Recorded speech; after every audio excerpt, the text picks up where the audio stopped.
In many parts of Europe, temperatures are already above 30 degrees this morning, and it's predicted to get even hotter. Across the continent, temperatures are expected to hit highs in the 40s today and not cool down until the end of the weekend. Ryan Thompson has more. Europeans will be trying to find ways of cooling off this weekend as temperatures are set to soar across the continent, reaching highs of nearly 40 degrees Celsius. In France, there are warnings of heat stroke, and the advice is to drink plenty of water and stay in the cool. These people in Bordeaux found ways to recover from the intense heat. We visited the city for a while and then we came here to cool off a bit, because in the streets it's too hot. When we started, well, we had a few customers. It's true that sorbets are appealing, lemon, grapefruit. We're happy. In Spain, it's the first official heat wave, with temperatures reaching 42 degrees Celsius in the Basque Country. The Bilbao area has been placed under a red alert, and Madrid is expected to reach 40 degrees Celsius, an unusual temperature for July. I'm heading home to lie down on the couch, and I'm going to drink a lot of water. Meanwhile, in Bosnia and Mostar, the heat reached 41 degrees Celsius in the shade on Thursday, the hottest day of the year so far. Well, they told us it's red alert for the heat wave today. They say it's 40 degrees, but I swear to God it must be more than that. They always say it's cooler than it is, because they measure the temperature in the shade, like a mile away from here. In the sun, it's much hotter.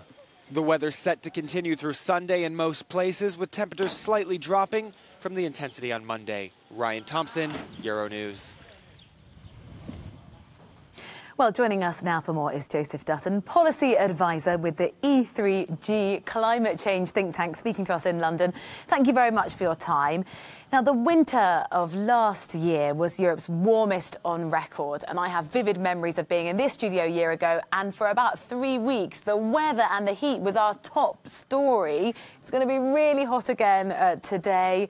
Is this now the norm? How easy is that to work out, to say, well, these are just anomalies, or actually the world is just getting hotter? So, yeah, there have always been spells of hot weather. That's nothing new. But what's happening, as we've seen in the last few years, is they are becoming more and more frequent. They're happening in more unseasonable periods of the year, and they're becoming more sustained and hotter. So last year we broke several records for temperatures. Through the winter, we broke records for heat and also for lack of rainfall. And coming into this year, we had records being broken again for heat in spring and early summer across Europe. And most of Europe is now entering this summer with drought. And it's something that's becoming of increasing concern. The lack of rainfall and the increasing temperatures, as I say, is becoming more common, and it's causing real problems for all European countries. And for the citizens living in those countries in Europe, what can we do in the short term and the long term to try and mitigate the worst effects of that searing temperature? So in the short term, obviously, the best thing is to avoid the sun and head for the shade. And there's things people can do in their homes in terms of having heavy curtains or shutters to keep the heat out.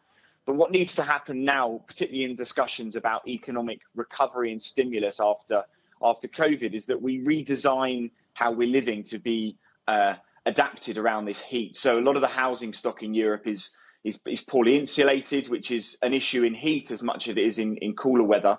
Badly insulated homes is a problem. We also have, particularly in urban areas, lack of access to parks as things are being built up more and more. We need to plant more trees, and having access to open areas with swimming that's available. So whether it's open access swimming pools in cities, or making sure that rivers and lakes are clean so people can swim in them, will be really important so people can escape the heat. Thank you very much for speaking to us, Joseph Dutton, policy advisor with the climate change think tank E3G in London.